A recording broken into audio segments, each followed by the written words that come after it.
नमस्कार, मैं राकेश परमार और आप देख रहे हैं महत्वपूर्ण मुद्दा।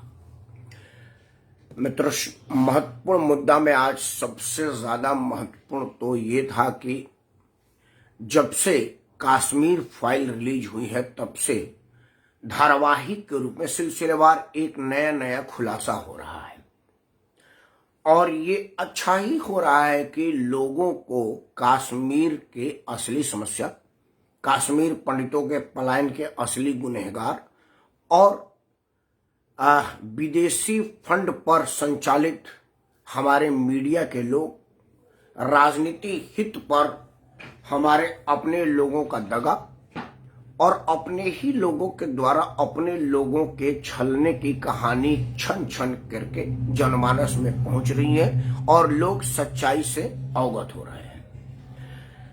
जिस दिन से कश्मीर फाइल देश में आग के तरह से फैली और बिल्कुल जैसे कोई र्यूमर फैलता है उस तरह से जनमानस में फैली, तो राजनीति के मठाधीशों के पेट में दर्द हो गया।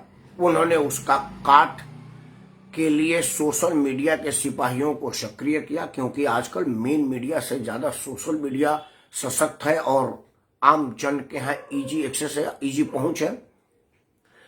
तो उस पर खबरें प्लान कराई गई कि भाई जिस वक्त कश्मीर से पंडितों का विस्थापन हुआ उस वक्त विश्वनाथ प्रताप का केंद्र में सरकार था और भारतीय जनता पार्टी ने बाहर से समर्थन दे रखा था।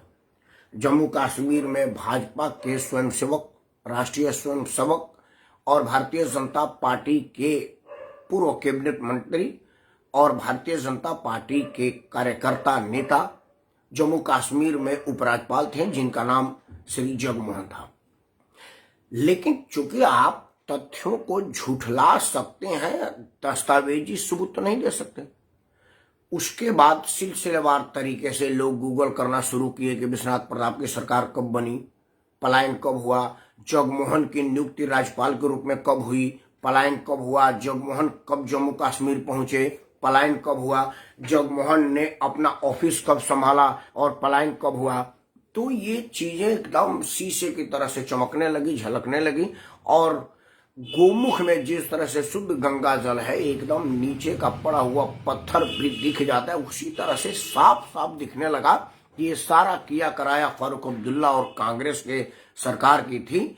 1988 में पहली बार नरसंहार और कश्मीरी पंडितों पर अत्याचार की जो पहली घटना दर्ज हुई थी, तब केंद्र में आदरणीय राजीव गांधी जी की सरकार थी। अब तक की सबसे ज्यादा प्रचुर बहुमत वाली सरकार थी। जितनी सदस्य संख्या के साथ श्रीमान राजीव गांधी केंद्र में सरकार बनाए थे, उतनी सदस्य संख्या पर भारतीय जनता पार्टी लोकसभा का चुनाव नहीं लड़ती है। फिर फारूक अब्दुल्ला और कांग्रेस का जम्मू कश्मीर में साझा सरकार चल रहा था। इस सब का असली गुनहगार अगर कोई था तो वो है फारूक अब्दुल्ला और कांग्रेस। कांग्रेस के इसी पाप का खमियाजा भुगतना पड़ा और इतनी बड़ी प्रचुर मात्रा में मतलब बम्पर बहुमत के बाद भी राजीव गांधी की सरकार गिर गई और दोबारा लौट के नहीं है। केंद्र में विश्वनाथ प्रताप कांग्रेस से टूट के अलग हो करके सरकार बनाए और तब भारतीय जनता पार्टी ने उसको समर्थन दिया। भारतीय जनता पार्टी के समर्थन के वजह से हुआ ये कि जम्मू कश्मीर में जो कांग्रेस के समय में परेशानियां शुरू हुई थी, उस परेशानियों को ध्यान में रखते हुए भारतीय जनता पार्टी ने विश्वनाथ प्रताप पर दबाव बनाया कि भाई जम्मू कश्मीर की शांतिपूर्ण समाधान के लिए कोई राजनीतिक पहल चालू किया जाए। तो उन्होंने एक जम्मू कश्मीर मंत्रालय का गठन किया और एक कैबिनेट मंत्री को उसका प्रभार दिया। वो थे तब के बड़े सुलझे हुए नेता जॉर्ज फर्नांडिस। लेकिन दिक्कत ये थी कि जॉर्ज फर्नांडिस और श्री जगमोहन में एक दिन भी नहीं बन रहा था। जॉर्ज फर्नांडिस ने जगमोहन को हटाने की भरपूर प्रयास की। इधर फारूक अब्दुल्ला ये कह रहे थे कि अगर जगमोहन आ जाएंगे तो मैं इस्तीफा दे दूंगा। हुआ वही, जगमोहन के इधर से जाने की सरगर्मी तेज हुई और फारूक अब्दुल्ला ने त्याग पत्र दे दिया। ये घटना 19 जनवरी को जो हुई, वो उस वक्त फारूक अब्दुल्ला त्याग पत्र दे चुके थे और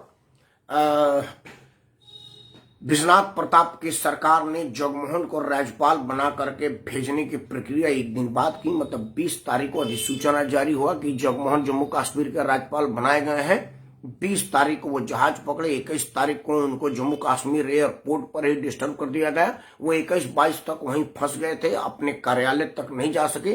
23 तारीख को जाकर के उन्होंने कार्यभार संभाला।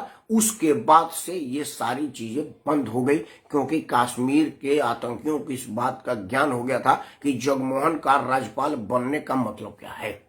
मतलब एक चीज जो भ्रम फैलाई जा रही थी जनमानस में कि ये सारा का सारा भारतीय जनता पार्टी के समर्थन के वक्त हुआ था, विश्वनाथ प्रताप के प्रधानमंत्री बने रहने के टेन्योर के दौरान हुआ था, और जगमोहन जैसा राष्ट्रभक्त के राज्यपाल रहते हुए हुआ था, वो सब तथ्यात्मक रूप से जांचने के बाद गलत साबित हुआ और इसका दूध का पानी पानी हुआ।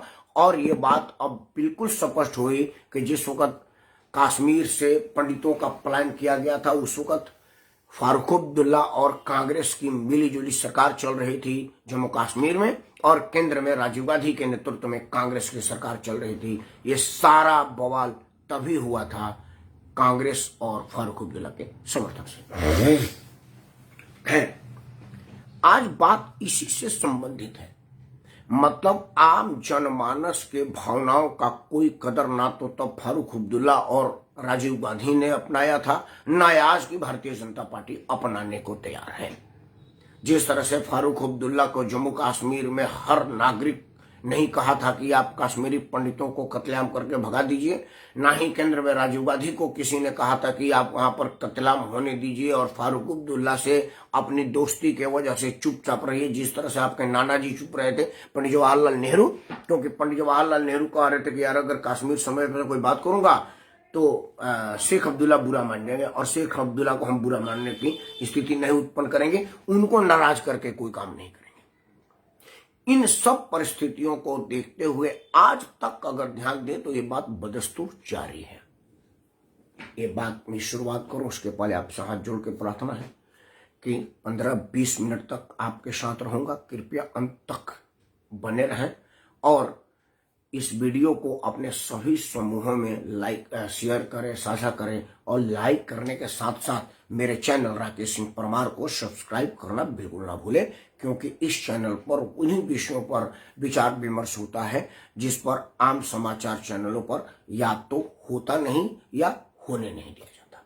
लेकिन हमारे पास किसी का दबाव नहीं है, आपका समर्थन ही मेरा पारितोषिक है और आपका आशीर्वाद ही मेरा मेहनताना है।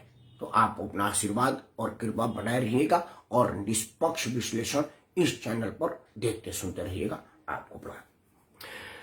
मित्रों, आज ये बात मैं कहने पर इसलिए मजबूर हुआ हूं कि क्या राजनीतिक हित जनमानस को दुखी करके हासिल करना उचित है, उसका मैं 2 उदाहरण आपको दूंगा।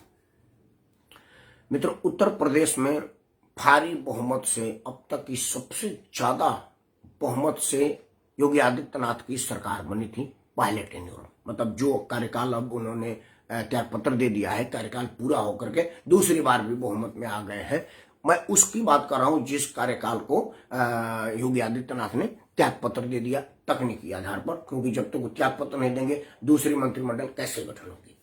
ये एक कानूनी प्रक्रिया है। भाजपा की विजय हुई है, योगी आदित्यनाथ ही मुख्यमंत्री बन रहा है, ये स्पष्ट है।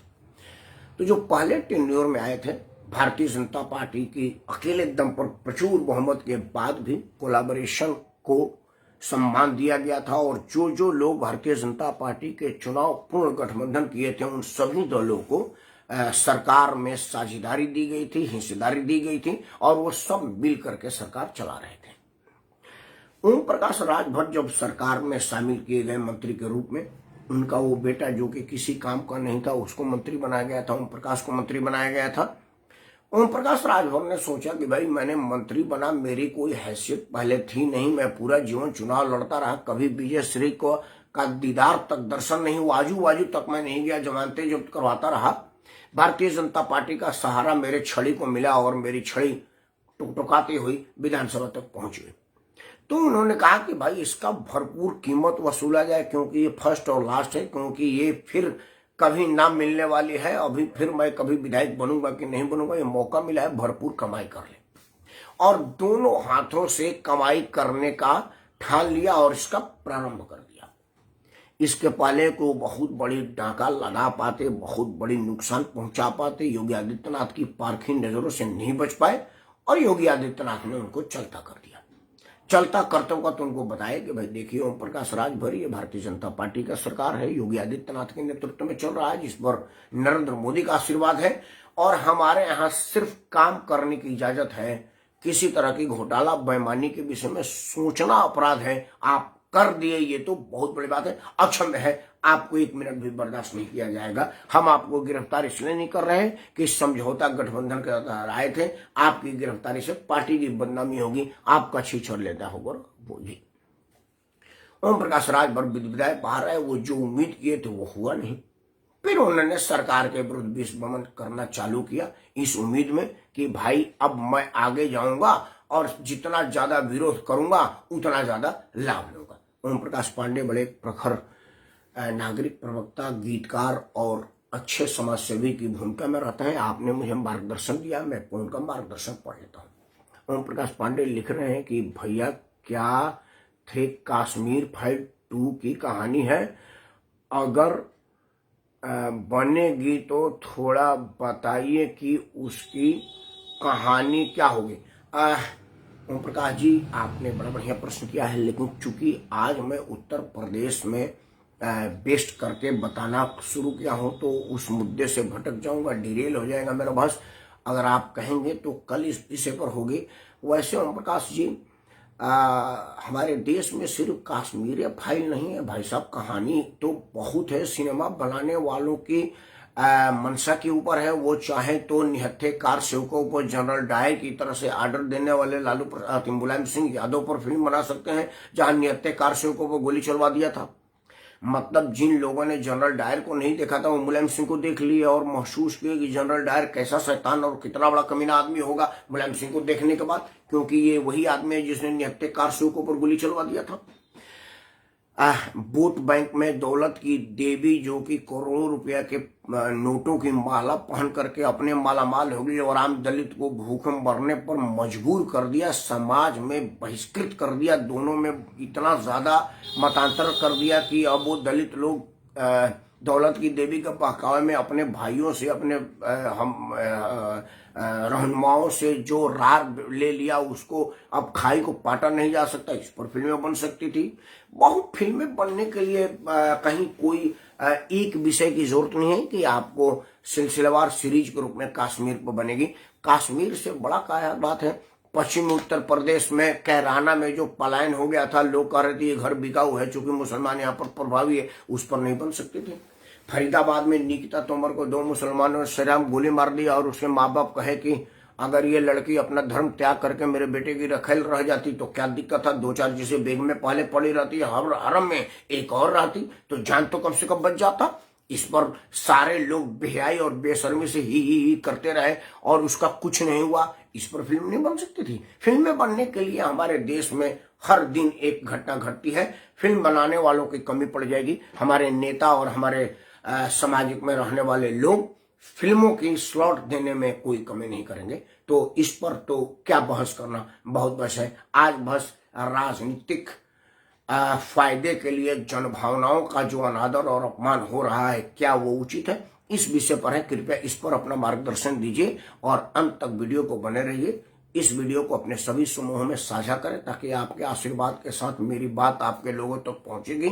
और चैनल को सब्सक्राइब करना बिल्कुल भूलिएगा ओम प्रकाश पांडे जी, क्योंकि आपका सब्सक्रिप्शन मेरे लिए पारितोषिक होगा, मेरा मेहनताना होगा। आपकी मेरे ऊपर की गई कृपा ही मेरा मनोबल बढ़ाएगा, इसलिए मेरा मनोबल बढ़ाइए, अपना कृपा हम पर बनाए रखिए।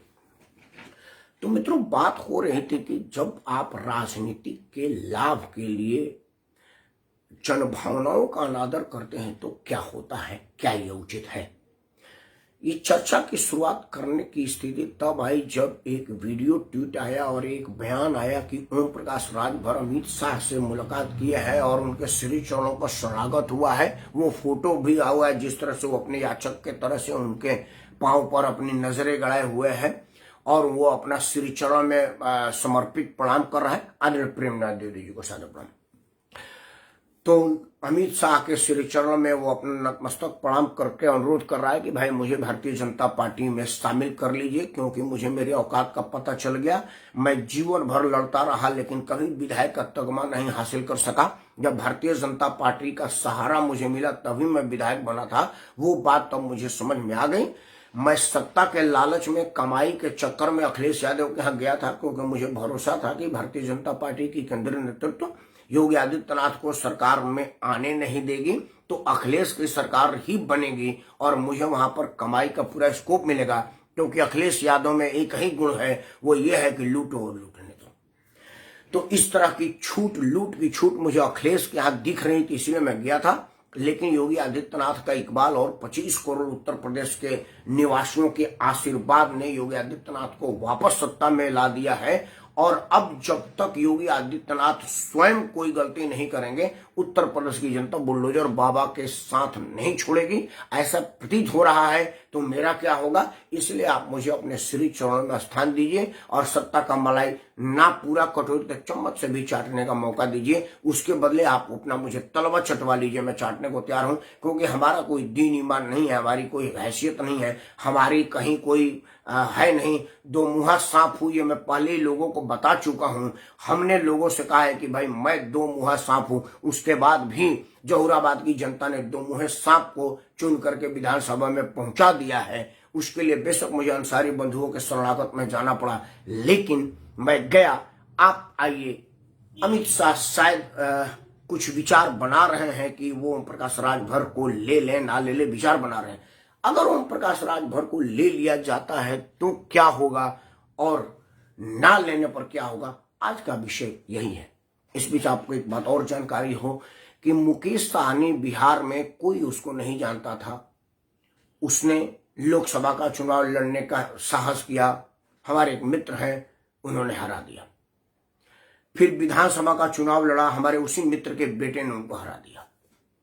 महबूब अली कैंसर नाम है उनका। वो लोकसभा चुन करके आए उसी चुनाव क्षेत्र से, जो अभी लोग रामविलास जी के पार्टी से, और मेरे मित्र भी हैं, मेरे अच्छे जानकार हैं महबूब अली कैंसर। महबूब अली कैंसर ने लोकसभा में उसको हराया और उनके बेटे ने विधानसभा के चुनाव में हराया। ये हारे हुए को भारतीय जनता पार्टी ने सहारा देकर के मंत्री बना दिया।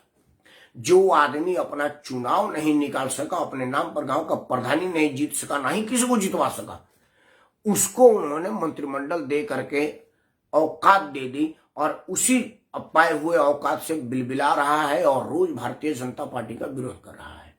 उत्तर प्रदेश चुनाव में अपने कुछ उम्मीदवार खड़ा किया था जो भारतीय जनता पार्टी के बागी थे, जिनको भाजपा ने अपने अपने कारणों से टिकट नहीं दिया था। उसको टिकट दे करके उनके वोट को इनकैश करने का प्रयास किया था और उत्तर प्रदेश में आकर के कहा कि मेरी लड़ाई भाजपा से है। जहां आप लोगों को लगता है कि भाजपा जीत रही है, वहां आप सपा, बसपा या काले चोर को वोट दें, भाजपा को मत दें। अब उसका दोगलापन देखिए कि भाजपा के कीमत पर मंत्रिमंडल में स्थान हथियाए हुए हैं और उसी भारतीय जनता पार्टी के विरोध में बिहार और उत्तर प्रदेश दोनों में झंडा गाड़े हुए हैं।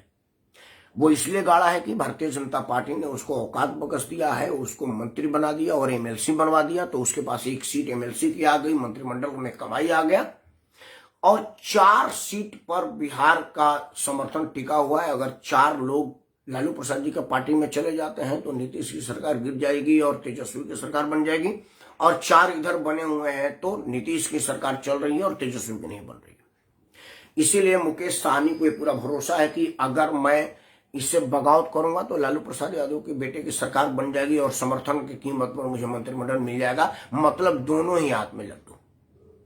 अब जो बिहार की जनता का जनभावना था, इसको इस योग्य ना मानना कि ये विधानसभा में विधायक बने, उसको भारतीय जनता पार्टी किस लालच में मंत्री बना दी, ये तो भाजपा का शिखर नेतृत्व बताएगा। और अमित शाह जो जोड़ तोड़ की राजनीति करने पर अपने आप में गुमान पाले हुए हैं, मुगालते में जी रहे हैं, ये इनको बताना पड़ेगा बिहारियों को कि भाई जिसने उसको विधायक बनने के योग्य नहीं बनाया, उसको आपने मंत्री बनाकर औकात दे दी तो क्या करेगा। अब बंदर के हाथ में उस तरह दीजिएगा तो काटेगा महाराज, वो सेब थोड़े करेगा।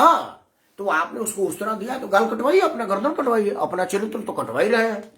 वही हाल ओम प्रकाश राजभर का हुआ है। ओम प्रकाश राजभर आपको शरेआम गाली, बदतमीजी और बेहाई करता हुआ पूरा 4-4.5 साल निकाल दिया, क्योंकि 1.5 साल के बाद वो मंत्रिमंडल से हटा दिया गया था और तब से भारतीय जनता पार्टी के लिए अनर्गल बोलता रहता है, अपमानजनक स्थिति बोलता रहता है और भाजपा के विरोधियों ने उसको वोट दिया है। जो वो वोट पाया हुआ है वो भाजपा विरोध का वोट है। अगर वो भाजपा में चला जाता है तो जिन लोगों ने ओम प्रकाश राजभर को अपना भाजपा के विरोधी के रूप में मतदान दिया है, उन लोगों के भावना का क्या होगा। और जो लोगों ने ओम प्रकाश राजभर को रोकने के लिए उनके विपक्ष में मतदान दिया है, मतलब भाजपा को वोट दिया है, उसको हरवाने का प्रयास किया है, वो अलग बात है कि लोकतंत्र में आपका काम वोट देना है, हारना जितना बहुमत पर है। तो वो जिन लोगों ने उसका विरोध किया है वहां पर जहूराबाद विधानसभा में, अगर वापस भाजपा में आ जाएगा और वहां पर दौड़ा करेगा मंत्री के रूप में या भाजपा समर्थन के रूप में, तो उन लोगों की स्थिति क्या होगी जो लोग उसके विरोध में वहां पर काम कर रहे थे, उनके लिए जग हंसाई और शर्मिंदगी वाली बात होगी कि नहीं होगी। अमित शाह राष्ट्रीय नेता हो गए हैं, उनके पास बेशक राजनीतिक नफा नुकसान के कीमत पर शर्म उरम नहीं आती, लेकिन हम जैसे लोग जिनको गद्दी नहीं मिली है, जिनको गद्दी की चाह भी नहीं है, उन्हें तो आंख का शर्म है। तो हम लोगों जैसे लोग, हम जैसे कार्यकर्ताओं के विषय में तो उनको सोचना चाहिए। हालांकि मैं भाजपा कार्यकर्ता नहीं हूं, अपने विषय में स्पष्ट कर दूं, जो हमारे जैसे लोग हैं जो सिर्फ कार्यकर्ता है, पार्टी के वफादार है, उनके विषय में क्या। इस बीच ओम प्रकाश पांडे जी ने मुझे मार्गदर्शन दिया है, मैं चाहूंगा कि उनका मार्गदर्शन पढ़ूं। पहले वाला का जवाब मैंने दिया था, इसी की संतुष्टि से उन्होंने मुझे दुआ जवाब आशीर्वाद दिया है। आपने लिखा है कि मुकेश सहनी, जीतन राम दोनों भाजपा को लात को मारना चाहिए, दोनों को भाजपा को ऐसा है ओम प्रकाश पांडे जी, आप मेरी मुंह की बात कर रहे हैं, मैंने यही कहा था। लेकिन स्थिति यह है कि ओम प्रकाश मुकेश सहनी को एमएलसी बना दिया है भाजपा ने। सरकार बनाने बिगाड़ने में 1 वोट उसका काउंट होगा। 4 वोट की बहुमत है बिहार में। वो इसलिए कि रामविलास जी का बेटा ने नीतीश कुमार की पूरी औकात बता दी, उनके सभी सीटों पर लड़ करके उनको हरवा दिया। तो लालू प्रसाद यादव का बेटा सबसे ज्यादा बहुमत के साथ सरकार में है। आप संपूर्ण भाजपा समर्थक हैं। ओम प्रकाश पांडे जी, आप कह सकते हैं कि मैं संपूर्ण भाजपा समर्थक हूं, लेकिन मैं एक बार आपसे हाथ जोड़ के प्रार्थना करता हूं कि मेरे एक यूट्यूब वीडियो चैनल है, नाम है राकेश सिंह परमार, कृपया उसको सब्सक्राइब करिए और 1 आध घंटा उस पर टाइम दीजिए। मेरे वीडियो को देखने के बाद आपको स्पष्ट हो जाएगी कि मैं संपूर्ण भाजपा समर्थक हूं या परिपूर्ण भारतीय जनता का समर्थक हूं। मैं भारतीय जनता का समर्थन करता हूं या भारतीय जनता पार्टी का समर्थन करता हूं, ये मेरे रोज रोज के वीडियो से आपको स्पष्ट हो जाएगी। मैं आपसे चाहूंगा कि मेरा चैनल राकेश सिंह परमार या एक चैनल है आपका बात, जिस पर महत्वपूर्ण मुद्दा नाम से हेडलाइन है, महत्वपूर्ण मुद्दा, उसको एक बार सब्सक्राइब करिए और उस पर थोड़ा टाइम बिताइए। आपका ये भ्रम दूर हो जाएगा और मेरे लिए संतुष्ट होगा। खैर, तो अब मुकेश सहनी के पास 4 सीटों का समर्थन है और ये 4 सीट यहां से लेकर के और लालू जी के बेटे के पास चला जाता है तो लालू जी की सरकार बन जाएगी और सत्ता कोई नहीं छोड़ना चाहता। उन्हें जनभावना का कोई कदर नहीं है। जनभावनाएं आती जाती रहती हैं। उनको 2 किलो चावल, 200 यूनिट बिजली फ्री और स्वर्ण और दलित में लड़वा करके बैलेंस किया जा सकता है, लेकिन एक बार कुर्सी चली गई तो कुर्सी वापस पाने में बड़ी मशक्कत करनी पड़ती है। भारतीय जनता पार्टी की सरकार जब उत्तर प्रदेश में गई थी आदरणीय कल्याण सिंह के प्रखर नेतृत्व के बाद, तो आने में 30 साल से भी ऊपर हो गया था। इस बात को भाजपा भूली नहीं है।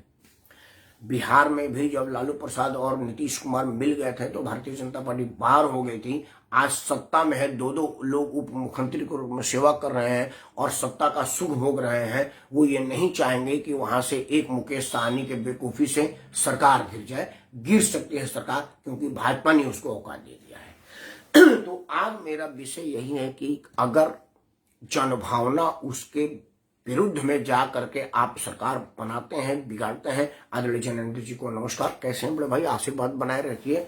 मुझसे क्या नाराजगी है। एक ओम प्रकाश पांडे जी तो मेरे को भाजपा समर्थक कह ही रहे हैं, आप भी भाजपा समर्थक कहते हैं, मुझे कोई दिक्कत नहीं है। लेकिन मैं ये स्पष्ट कर देता हूं अपने जेंदर भाई को और ओम प्रकाश पांडे जी को कि मैं भारत के जनता का समर्थक हूं, पार्टी का नहीं। आप उसमें पार्टी जोड़ लीजिए, मुझे कोई ऐतराज नहीं है। भारतीय जनता पार्टी इस देश की पार्टी है। और अब तो कहा गया है कि अगर आप राष्ट्रवादी हैं तो भाजपाई हैं, और अगर राष्ट्रवादी नहीं है तो आप भाजपाई नहीं है। तो अगर मैं तो राष्ट्रवादी हूँ और इस नाते आप मुझे भाजपाई कहे तो मुझे कोई दिक्कत नहीं है। एक छोटा सा हंसी का बात कहता हूँ। एक पत्रकार चुनाव के मैदान में खड़े, लाइन में खड़े लोगों से पूछा कि पार्टी का नाम मत रखिएगा, चुनाव के दिन नाम नहीं रखा जाता है, आपने किस मुद्दे पर मतदान किया है? तो वो आदमी ने कहा कि देखिए मैं तो अपने राष्ट्र प्रेम में अभिभूत होकर के मतदान किया है। तो पीछे का आदमी कहा देखिए भाजपा का प्रचार बिल्कुल नहीं करिए, मतदान केंद्र में भाजपा का प्रचार नहीं कर सकते हैं। तो पत्रकार बोला कि मतलब राष्ट्रभक्त होना भाजपा होना है क्या? तो अगर आप राष्ट्रभक्त होने के नाते मुझे भाजपाई करें तो मुझे कोई ऐतराज नहीं है, मैं राष्ट्रभक्त जरूर हूं, आप चाहे जिस पार्टी से मेरे को जोड़ दें। है, आज बात हो रही थी ओम प्रकाश राजभर के उस तलवा चाट कार्यक्रम पर, जो अमित शाह के सामने अपने आप को समर्पित किया, झुकाया और कहा कि मेरा मानमर्दन हो चुका है, मैं सत्ता के बगैर नहीं रह सकता, मुझे आप सत्ता में ले लीजिए। अपना कुछ नफा नुकसान का बताया होगा, और अगर अमित शाह उसके नफा नुकसान से प्रभावित होकर के उसको ले लेते हैं तो मैं समझ रहा हूं कि देश में आम जन के लिए अब इससे बड़ा विश्वासघात का कोई और मुद्दा नहीं हो सकता, क्योंकि ओम प्रकाश राजभर पूरे कार्यकाल तक योगी आदित्यनाथ और भारतीय जनता पार्टी को गालियां देते रहे हैं, और उनका गाली के बाद भी अगर उनको शामिल किया जाएगा तो स्पष्ट हो जाएगा कि भारतीय जनता पार्टी ये केंद्र सत्ता में बने रहना चाहती है। उसको राष्ट्र से कोई मतलब नहीं है, जनमानस के भावना से कोई मतलब नहीं है, और ये देश के लिए और भाजपा दोनों के लिए शुभ संकेत नहीं है। जनेंद्र भाई ने लिखा है कि भैया आप गुरु हैं हमारे, हम आपके शिष्य। जी बड़े भाई, मैं आज तक अपने आप को किसी के बराबर नहीं माना, गुरु बनने की तो मेरी औकात ही नहीं है भैया। कुमार श्रीकांत आपके गुरु हो सकते हैं, वो आपके सीनियर हो सकते हैं, मेरी तो औकात आप लोगों को प्रणाम करके आशीर्वाद लेने की है। जब लाइव बंद होगा तो इस पर चर्चा करेंगे, चैनल है, इस पर आप सिर्फ अपना विचार व्यक्त करिए कि आपके पार्टी ने जो शरणागत होना शुरू किया अमित शाह के सामने, उस पर आपका क्या राय है। आप तो ओम प्रकाश राजभर के पार्टी के प्रखर और तेज तरह प्रवक्ता है, आपने सभी चैनलों पर पार्टी का बात रखा, उत्तर प्रदेश पूरा चुनाव भर आप हर चैनलों पर छाए रहे हैं पार्टी का बात रखते हुए। तो उसी हैसियत से बताइए कि ओम प्रकाश राजभर का भाजपा में जाने का विचार क्यों हुआ? क्या उसको अखिलेश यादव के यहाँ सत्ता सुख का चांस नहीं मिल रहा है, और भाजपा में पांव पड़ के भी, क्योंकि जिस भाजपा को वो भला बुरा करके गया, जिस भाजपा के लिए वो गालियां दिया, जिस भाजपा के लिए अनाप शनाप बोला, अगर उसी भाजपा के यहाँ आकर के अपना मथा पटक रहा है, इसका मानी वो सत्ता का लालची है, सत्ता का भूखा है, उसे भी अपने आत्मस्वाभिमान से कोई मतलब नहीं है, वो सारे राजभरों के मान स्वाभिमान का कोई मतलब नहीं है, जिसको वो पूरा चुनाव भर ललकारता रहा कि राजभर का सम्मान योगी का अपमान है, और अब वो कैसे कहेगा कि राजभर का सम्मान योगी का सम्मान है, ये आपको बताना पड़ेगा। अंत में मैं एक ही बात कहूंगा, चाहे वो भाजपा हो या कांग्रेस हो, जिस तरह से कांग्रेस ने आम जन के भावनाओं को ख्याल न रखते हुए विपरीत में सारे निर्णय लिए, चाहे वो कश्मीर में हिंदुओं का कत्लेआम हो, पंडितों का पलायन हो, और उस पर कांग्रेस का मौन हो, आज स्थिति ये है कि कोई आदमी कांग्रेस के साथ सटना नहीं चाहता। पूरा चुनाव भर राजनीतिक दल के लोग अपने ट्विटर पर भी अनफॉलो कर दिए थे, ताकि कोई ट्विटर पर फॉलो वाला देख करके मेरा वोट ना बिटक जाए। स्थिति कांग्रेस की ये हो गई है। भारतीय जनता पार्टी को एक बात याद रखनी चाहिए कि भाजपा पूरे चुनाव उतने लोगों के साथ नहीं लड़ती जितना राजीव गांधी जी एमपी लेकर के केंद्र में सरकार बनाए थे।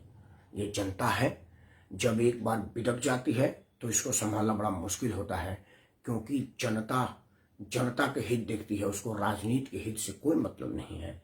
और जनता और राजनीति दोनों एक दिशा में रहेंगे तो राष्ट्र सुखी रहेगा, जनता सुखी रहेगी और राजनीतिक दल सुखी रहेगा। और अगर ऐसा नहीं होता है तो कल्पना मैं नहीं कर सकता, और बोलना तो मैं बिल्कुल नहीं चाहता। क्यों? क्योंकि आप सब जानते हैं मेरे बोलने का क्या मतलब है। अंत में मैं अमित शाह, नरेंद्र मोदी और वो सारे कर्णधारों को हाथ जोड़ के प्रार्थना करता हूं कि जन भावना का कदर करें। आपको जो गाली दे रहा है उसे पिंड छुड़ाइए, और जो आपको गले लगा रहा है उसी को गले लगाइए। जनता आपके साथ है, पूरा देश आपके साथ है। ज्ञानेंद्र भाई की बात पढ़कर अपने वाणी को विश्राम दूंगा। आपने लिखा है कि आप इतने प्यार से बोलते हैं कि मैं निरुत्तर हो जाता हूं।